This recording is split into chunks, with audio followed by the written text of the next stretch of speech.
Hello everybody, welcome to our presentation. We are the Neurophysiology group and our group members are Lara Dipier, Marcel Dreyer and Sifison Tuli. In our presentation, we are going to be talking about a case study of a 34-year-old female South African who was diagnosed with multiple sclerosis. Multiple sclerosis is an autoimmune disease that affects the central nervous system, including the brain and spinal cord. It occurs when the immune system mistakenly attacks the protective myelin sheath surrounding nerve fibers, leading to inflammation, scarring, and disrupted nerve signal transmission. We have divided ourselves into different roles. Sifison Tuli, which is myself, will be doing the introduction and background, title, etiology, epidemiology, pattern of pathology, and the conclusion. Lara Dipier will be doing diagnosis, differential diagnosis, diagnostic integration, and disease progression. Lastly, Marcel Dreyer will be doing clinical presentation, clinical manifestation, pathogenesis, and discussion. The title of our case study is Unmasking the Complicated Nature of Multiple Sclerosis, a case study on MS demyelination and progression in the central nervous system. A 34-year-old South African woman arrived at the clinic with concerns over her declining health. Over the past 6 months, she has been experiencing intermittent weakness in her lower limbs, blurred vision, and constant fatigue. These symptoms had begun subtly but gradually intensified, accompanied by occasional numbness and tingling in her arms and legs. She also described difficulties with coordination and balance, making daily activities increasingly challenging. At the clinic, after a thorough medical examination or medical questionnaire, her medical history showed no prior neurological conditions or autoimmune diseases. There was no family history of multiple sclerosis or any other genetic disorders. She led a relatively healthy lifestyle. She's a non-smoker and she consumed alcohol socially. The initial neurological exam raised further concerns.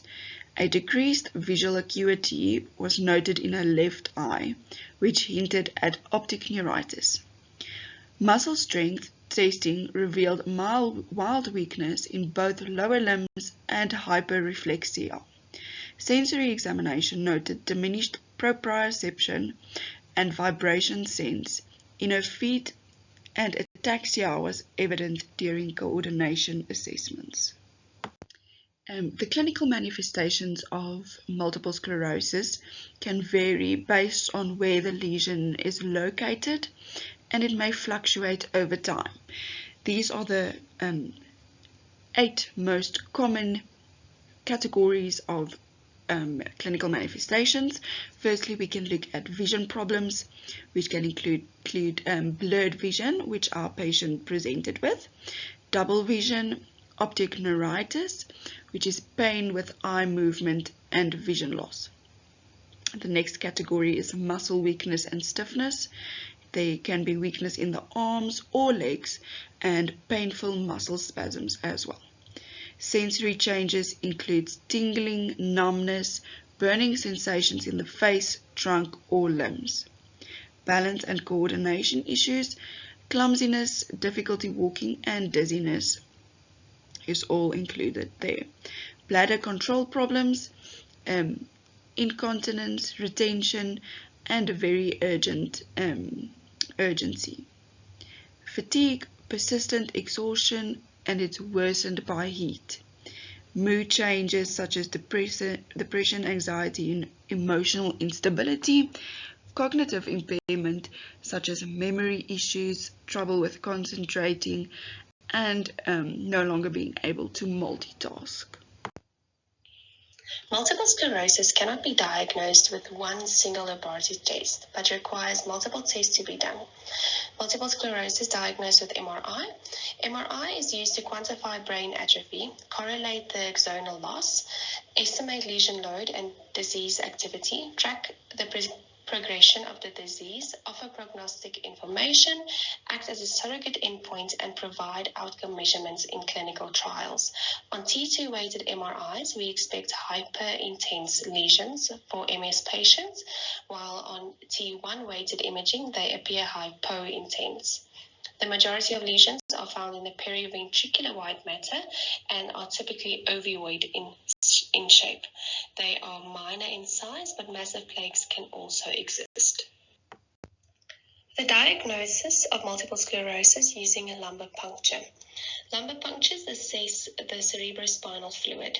Thyroid function, vitamin B12, and anti-nuclear antibodies should all be part of the typical baseline profile.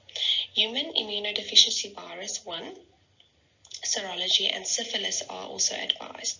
Screening for anti-aquaporin 4 and anti-myelin oligodendrocyte glycoprotein antibodies may be necessary, depending on the clinical presentation and serology of human T lymphotropic viruses 1 and 2. Multiple sclerosis can be diagnosed by evoked potentials.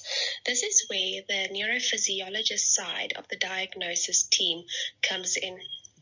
So when the neurological exam and the MRI are not enough to objectively show the multifocal disease process, evoked potentials are then employed to show the subclinical involvement of the central nervous system sensory pathways.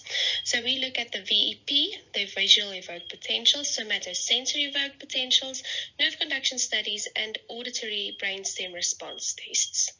We're looking at the median nerve involvement, the posterior tibial nerve involvement, afferent visual pathways, auditory pathways, and dorsal column sensory pathways. In a proper clinical context, a showing of central conduction times. The slowing of the central conduction times, especially if it is asymmetrical, it will indicate multiple sclerosis. So in this case, it is very important to know that the evoked potentials, the latencies will be delayed because of the demyelination that occurs with the lesions, and that is how we can put the whole picture together with the MRI, the neurological exams, and the evoked potentials. The differential diagnosis. There are several disorders that mimic the MS clinically and radiography, but only a few mimics in both fronts in clinical practice. So the clinical presentation and neurological localization must be used to facilitate differential diagnosis in multiple sclerosis. Several diseases can cause multiple lesions in the central nervous system, sometimes presenting with relapsing, remitting course similar to multiple sclerosis. These include inflammatory conditions, non-inflammatory conditions, and autoimmune diseases. Inflammatory conditions like acute disseminated encephalomyelitis, systemic lupus erythematosus, Beckett's disease, and then central nervous system vasculitis. The non-inflammatory vascular disorders such as CADASIL and Suzak syndrome, as well as chronic infections like Lyme disease, meningovascular syphilis, and HIV encephalitis. Additionally, systemic autoimmune diseases like Sjogren's syndrome and systemic sclerosis, along with rare conditions such as primary cerebral lymphoma and mitochondrial disease, may present with overlapping neurological symptoms. It is so important to cancel out these differential diagnoses to form the proper picture of multiple sclerosis. Another major differential diagnosis of multiple sclerosis is optic neuritis because it affects the eye. As we've seen with our patient experiences blurry vision. So in this case, it can also be because of optic neuritis. if we have not done the test before. So multiple sclerosis includes a wide variety of differential diagnoses that must be carefully explored based on the patient's clinical presentation and diagnostic findings. For individuals presenting with acute optic neuritis, differentials include neuromyelitis optica, which is commonly associated with severe vision loss and may appear bilaterally or in one eye only. In addition to the MRI scans, we can see lesions in the diencephalon or the post-tremor. Additional causes of optic neuritis include toxic nutritional optic neuritis, where the clinical history of alcohol and tobacco use is important, as well as vitamin B12 and homocysteine tests, and Leber hereditary optic neuritis, which necessitates genetic testing. Age, vascular risk factors, and autoimmune screening must also be ruled out to rule out the ischemic ocular neuropathies. Transverse myelitis or spinal cord diseases. If an MRI reveals longitudinally extensive transverse myelitis affecting more than 3 vertebral segments with the central spinal cord involvement, it should be taken in consideration for transverse myelitis or spinal cord injuries. This can very easily be misdiagnosed as multiple sclerosis. So it is very important to know that the MRI results establish bilateral anterior involvement and vascular reasons, such as anterior spinal artery obstruction, appear with a quick catastrophic onset.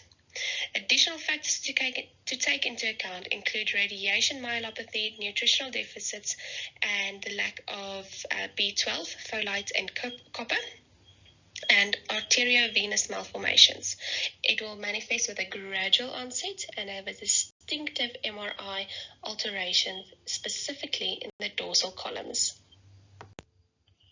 Stroke. So stroke or transient ischemic attacks are both causing abrupt neurological impairments, weakness, change in visions, and sensory abnormalities. And this is reasons why they can be mistaken for multiple sclerosis. So on an MRI, you will see small strokes, so small lesions, particularly in the white matter, and this can look exactly the same as the multiple sclerosis plaques that we know. Both can also result in relapsing symptoms, especially when there have been several minor strokes or exacerbations of the multiple sclerosis. So, however, although multiple sclerosis symptoms may develop gradually and may fluctuate, strokes sometimes occur suddenly and correspond to a vascular distribution. So particularly in older patients, the brainstem involvement requires ruling out illnesses like ischemic stroke or TIA, with an MRI and the use of the cerebrospinal fluid is a very, very critical role in the differentiation. So following other differentials have distinctive MRI and clinical features such as brainstem space occupying lesion, migraine, brainstem encephalitis, and clippers. Clippers is chronic lymphocytic inflammation with a pontine perivascular enhancement response to steroids. Polysymptomatic disorders. They need to be distinguished from the ischemic episodes, migraines, and CADASIL, which may be verified by testing for Notch 3 mutations and has a strong family history. Sarcoidosis, systemic autoimmune disorders, primarily central nervous system vasculitis, and Susak syndrome are additional factors that need to be taken into account. Susak syndrome manifests as encephalopathy, deafness, and distinctive callosal lesions on the MRI. So it is very important that we disassociate between these diseases. Acute disseminated encephalomyelitis, which frequently occurs after a viral infection and manifests as a big age-matched demyelinating lesions on MRI, and Neurobiquet's disease, which is linked to venous sinus thrombosis must also be ruled out.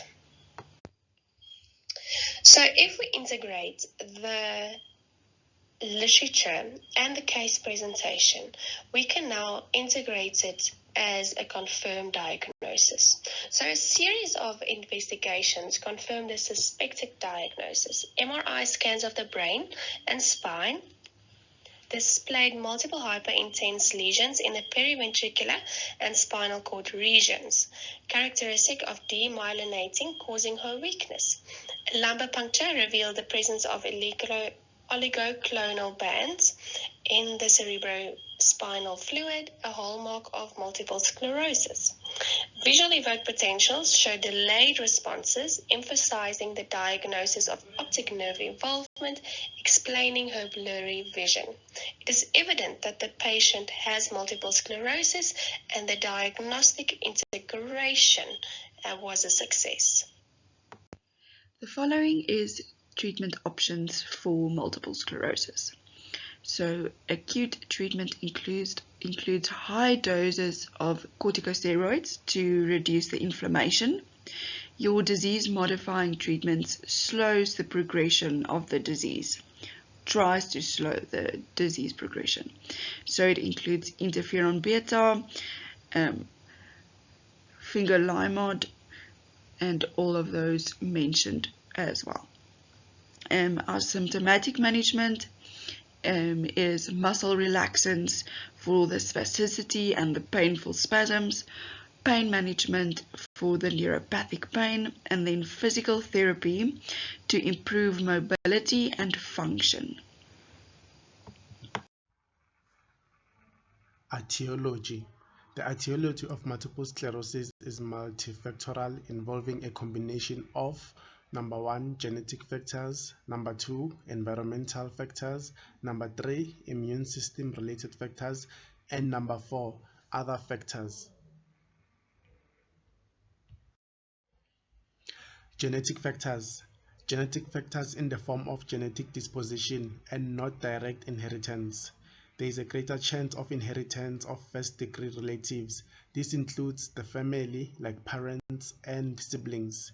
More than 200 gene loci has been linked to multiple sclerosis.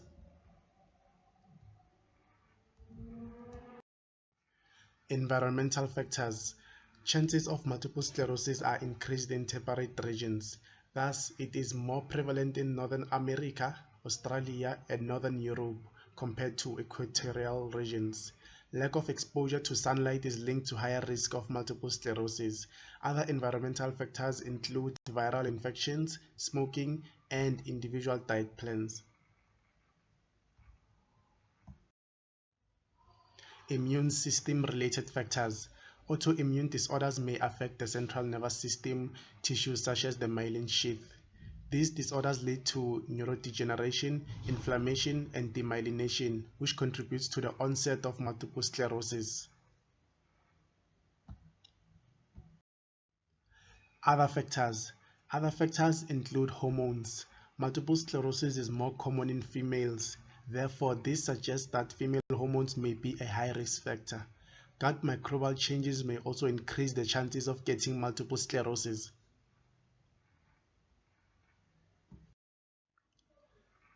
Epidemiology.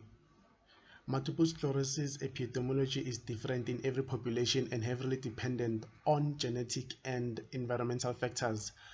Multiple sclerosis is more common in females than in males, and it is common at the ratio of 2 to 3 in favor of females. It is mostly prevalent in ages between 20 to 40 years old. Onset can still occur earlier or later in life. High-risk races are Caucasians of Northern Europe descent, low risk in Africans, Asians, and other indigenous people. High rates in people who smoke. Regions with lower exposure to sunlight tend to have higher cases of multiple sclerosis. Multiple sclerosis is mostly common in Scotland and Canada. It is less common in countries found in Asia and equatorial African regions. Globally, the rate of multiple sclerosis is 35.9 per 100,000 people. pathogenesis of multiple sclerosis. Multiple sclerosis is an autoimmune-mediated neurodegenerative disease characterized by the inflammatory demyelination of the central nervous system neurons, which leads to progressive neurological dysfunction. So firstly, we're going to look at immune dysregulation. So the first step is that the T cells cross the blood-brain barrier, which initiates the inflammation. Then the B cells produce autoantibodies targeting the myelin proteins, which result in the macrophages, which contributes to the myelin destruction. And all of this results in a chronic inflammatory attack on the central nervous system. Continuing with the pathogenesis, secondly, we're going to look at the demyelination and axonal damage. So when the myelin sheaths are destroyed, there is impaired nerve conduction. The oligodendrocytes attempt to repair the myelin sheath, but the chronic inflammation prevents full recovery, which leads to axonal loss, and that can lead to permanent disability. Lesion formation, the inflammatory plaques form in the periventricular white matter, spinal cord, brainstem, and optic nerves. So our MRI findings, the lesions appear as hyperintensities on T2 weighted and flare sequences. The last continuation of the pathogenesis. So lastly, we're going to look at neurodegeneration. The chronic inflammation leads to progressive brain atrophy. The neuronal loss results in cognitive decline, motor impairment, and disability progression. Therefore, we can say with the pathogenesis, to just summarize it, the body's immune system mistakenly attacks the myelin sheath, which is the protective covering of the nerve fibers, and it leads to inflammation, demyelination, and ultimately in neurodegeneration, which causes neurological symptoms or neurodegeneration. And multiple sclerosis is a chronic progressive disease, and the long-term effects of the demyelination and axonal damage can lead to severe neurological disabilities. Next, we're going to look at the disease progression for multiple sclerosis. It is a degenerative neurological condition with various disease causes which affect each patient differently. Multiple sclerosis is very individually based, or there's a lot of individual variability. The progression of multiple sclerosis is highly variable, with some individuals experiencing slower progression than others. Therefore, it's very difficult to predict the outcome and the timeline which the disease follows. Approximately 85% of individuals suffer a rapid onset, with symptoms ranging from mild to subclinical to severe and devastating. The multiple sclerosis, the progression can also be it depends on where the immune system attacks the central nervous system, and that can lead to inflammation and damage to nerve cells on different points, which leads to different progressions. Multiple sclerosis can manifest as recurrent episodes, progressive disability, or a mix of the two over time. While some patients remain stable for extended periods of time, most will eventually become significantly disabled, which will affect their ability to move around and carry out everyday tasks and work.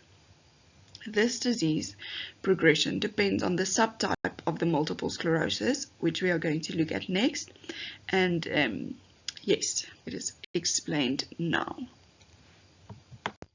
Okay, first we're going to look at the relapsing remitting multiple sclerosis, also known as RRMS. It is the most common form, with 85%.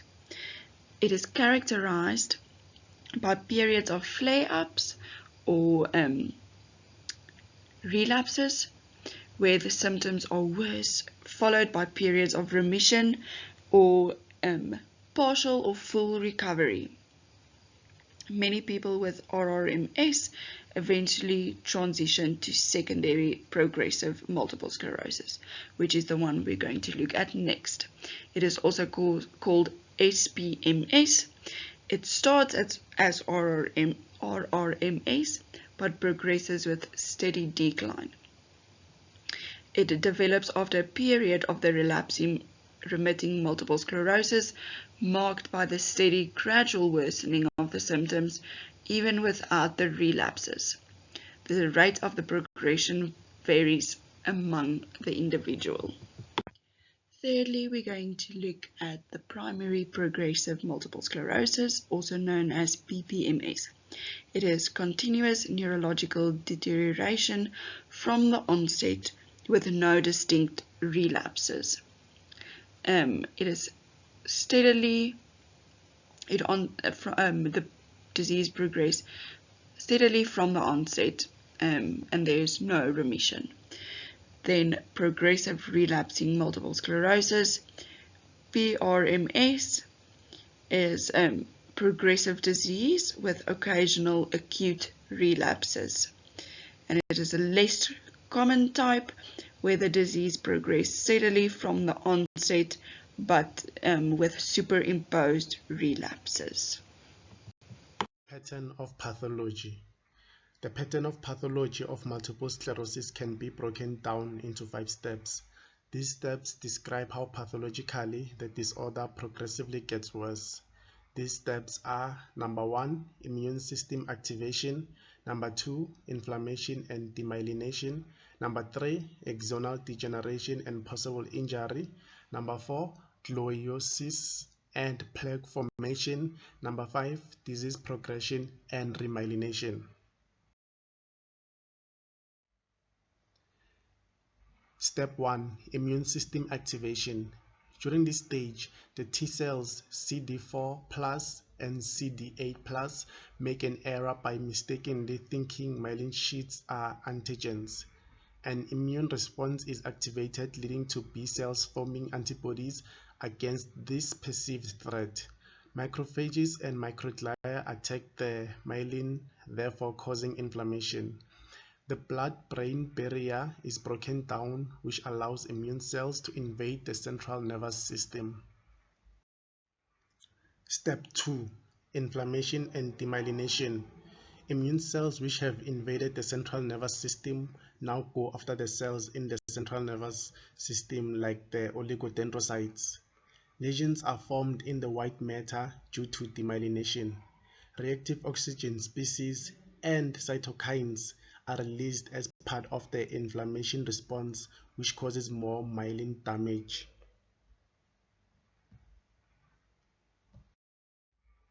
Step 3. Axonal degeneration and possible injury. Due to the progression of demyelination, axons become exposed to possible damage. Once axons are exposed, they start to degenerate as well and are susceptible to damage from injury. Axonal degeneration cannot be reversed, and this leads to permanent neurological damage. The more the damage to the axons, the greater the neurological disability.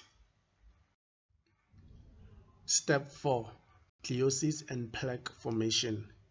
Due to the excessive damage in the axons and myelin, astrocytes form glial scars as part of their reaction to the damage. Remyelination becomes much more difficult due to gliosis. This also contributes to the nature of multiple sclerosis being chronic. On the MRI scan, the damage is seen as a black hole, or also known as hypointense.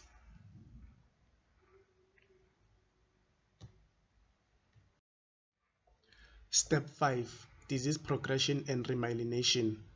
There is an attempt of remyelination by the central nervous system, but this attempt often fails. A few oligodendrocytes that have survived form unstable, thin myelin sheaths. Eventually, the disease becomes primarily degenerative and shifts away from being inflammatory.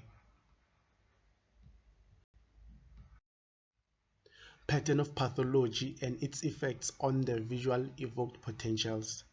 The optic nerve is also affected in multiple sclerosis. This then means that the VEP needs to be performed by the clinical technologist, neurophysiologist as a diagnostic procedure for multiple sclerosis. The VEP can pick up the MS in its early stages. The first stage of pathology that the VEP can pick up MS abnormalities is stage 2, which is the demyelination and inflammation stage. Due to the myelin sheath, which helps in the speed conduction of signals, the abnormality picked up by the VEP in this stage will be the prolongation of the peak latencies, mainly P100. In stage 3, which is the axonal degeneration and possible injury, the amplitudes of the VEP will be reduced, severely delayed latencies, or completely absent responses. This case aligns with the typical presentation of relapsing remitting multiple sclerosis, characterized by episodic neurological deficits and partial recovery. Literature suggests that multiple sclerosis is more common in temperature climates, with lower prevalence in African populations. Emerging studies indicate an increasing amount of multiple sclerosis cases in regions such as South Africa, highlighting the role of environmental and genetic influences. The MRI findings and cerebrospinal fluid analysis in this patient strongly correlate with the diagnostic criteria for multiple sclerosis. Literature emphasizes the importance of early intervention with disease-modifying therapies to slow the progression and reduce relapses. In this case study, we can focus on the two main points, which is the prevalence of multiple sclerosis in African populations, and where the recent studies indicate an increasing recognition of multiple sclerosis in regions such as South Africa, which suggests that the disease may be more prevalent than previously thought, and the efficiency of early high efficiency disease modifying therapies. Early intervention with high efficiency disease modifying therapies has been associated with improved long-term outcomes for patients with relapsing remitting multiple sclerosis. Studies have shown that initiating treatment early can reduce the risk of disability progression and the relapse rates. So, in conclusion, the neurophysiologist plays an important role in the diagnosis of multiple sclerosis. The visual evoked potentials VEP's test helps in the early identification of multiple sclerosis. Not only does the VEP play an important role in early detection, but is also an important diagnostic tool in a group of other diagnostic tools which, when combined together, leads to the final diagnosis of multiple sclerosis. As clinical technologists, we learned a lot from this case study. We learned about the progression of multiple sclerosis and the pathogenesis in the progression of it. We learned about the different diagnostic procedures which are used, such as the MRI scan, blood test, and the lumbar puncture. This was a very educative case to cover, which has given us a new and deeper knowledge on multiple sclerosis. Thank you for listening to our presentation.